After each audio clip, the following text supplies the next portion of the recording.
Bueno, además está decir que ha sido un año muy difícil, complejo, que ha requerido mucha concentración, ha requerido también cierta resiliencia.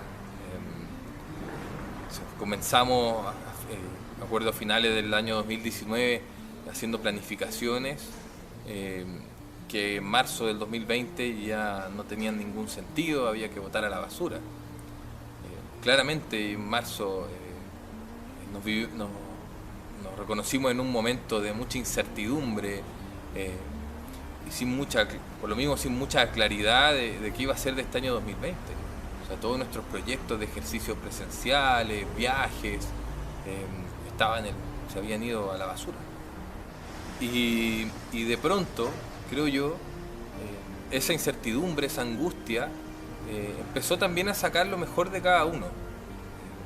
Yo creo que llega un minuto en que el verse abatido por este tremendo golpe que fue el inicio del 2020, empezó a sacar la creatividad, empezamos a descubrir esa capacidad de adaptarnos también.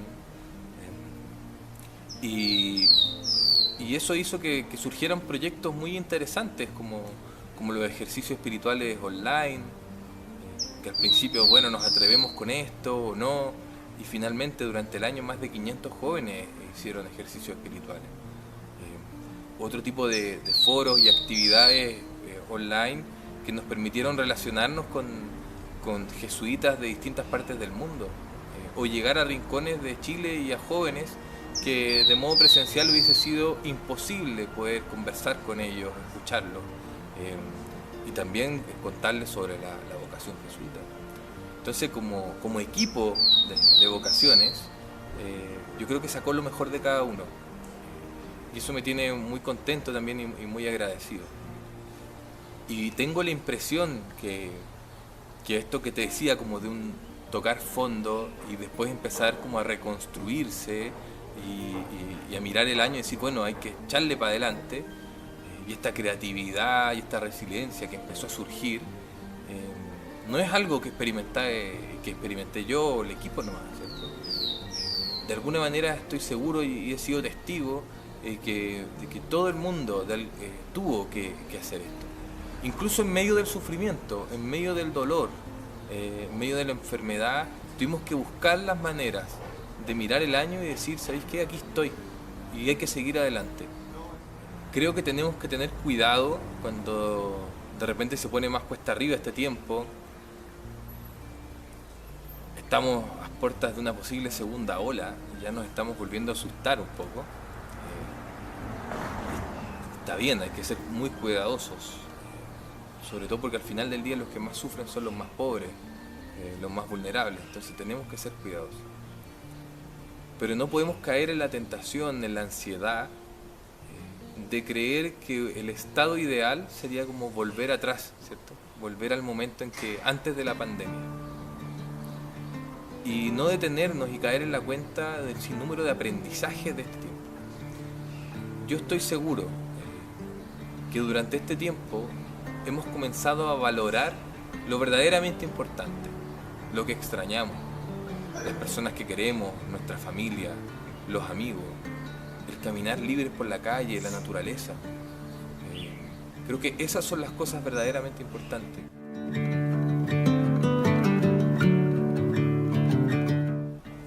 El Adviento, para nosotros los cristianos, es sinónimo de esperanza, ¿cierto? Es el tiempo previo a la Navidad, previo a la llegada del Mesías. Y yo creo que este es un contexto que estamos viviendo como sociedad, como mundo, muy interesante para aproximarnos al Adviento, para aproximarnos a esta Navidad. En primer lugar, porque como esa incertidumbre somos capaces de transformarla en esperanza. Nosotros los cristianos estamos llamados a ser tercos en la esperanza. El pueblo de Israel, previo a la llegada del Mesías, estaba sumergido en un contexto de mucha miseria. Los romanos, ¿cierto?, que los tenían sometidos, divisiones internas, era un tiempo de mucha miseria. de mucha necesidad, de mucha decadencia moral, religiosa.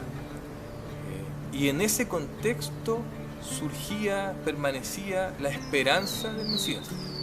Es decir, la esperanza no es después que pasó lo malo, la esperanza es durante ese tiempo de angustia. Y eso somos también los cristianos, cuando creemos en medio del vacío, en medio de la muerte, creemos en la resurrección.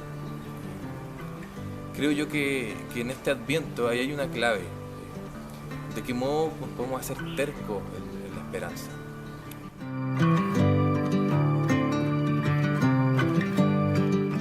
Y el llamado en el Adviento, esto de ser vigilantes, yo lo miraría desde dos puntos de vista. Uno, ser vigilantes y prestar atención a las necesidades que surgen en medio de nosotros.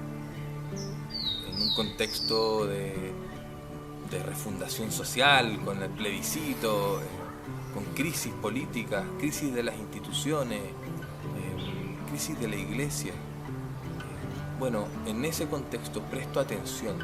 Y presto atención para descubrir, ¿cierto?, a ese Mesías que viene, para descubrir esos signos del Mesías, esos signos de la presencia de Dios.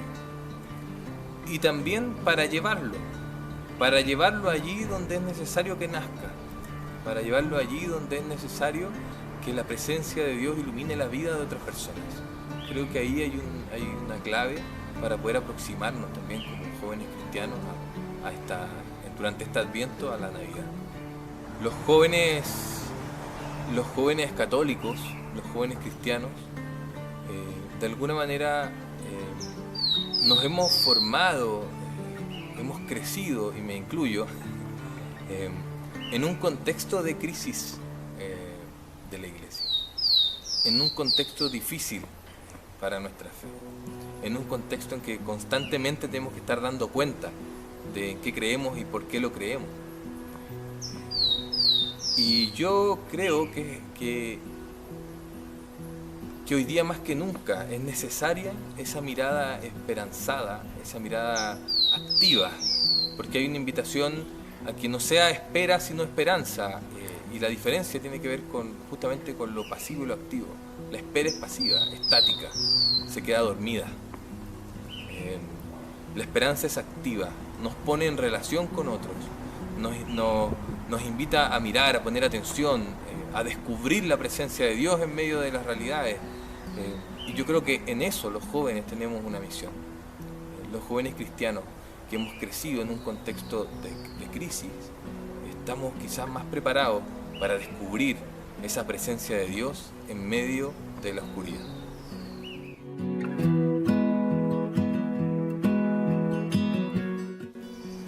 Yo este año 2020 me ordené sacerdote en julio.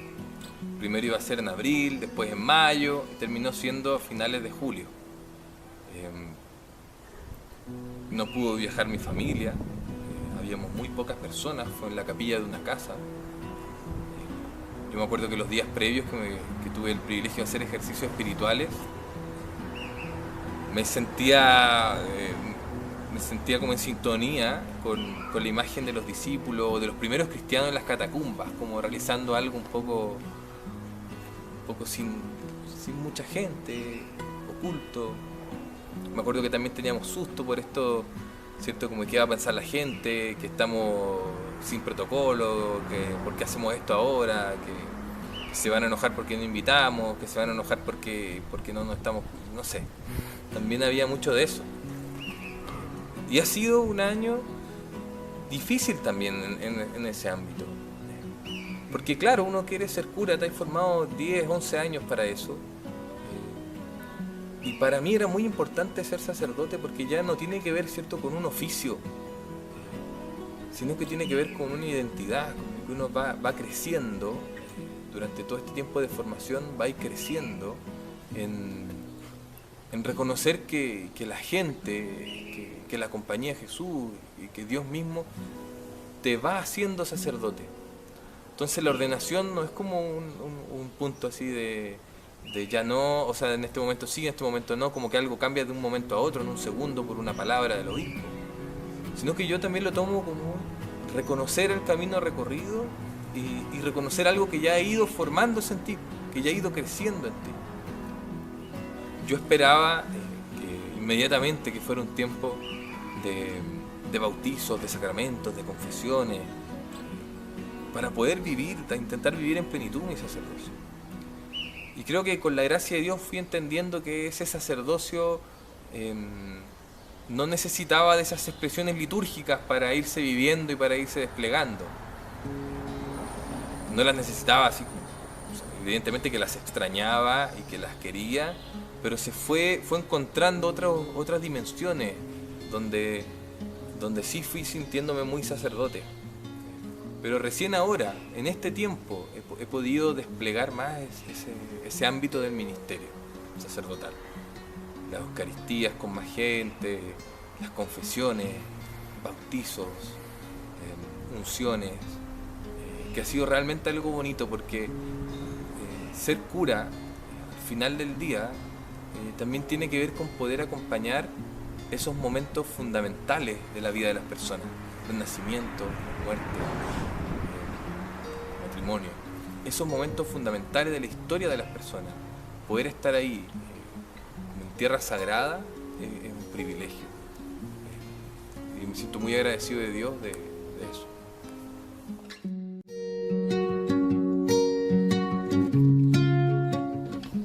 Así como te decía, la tentación, ¿cierto?, de mirar hacia atrás y mirar idealizando el tiempo previo a la pandemia.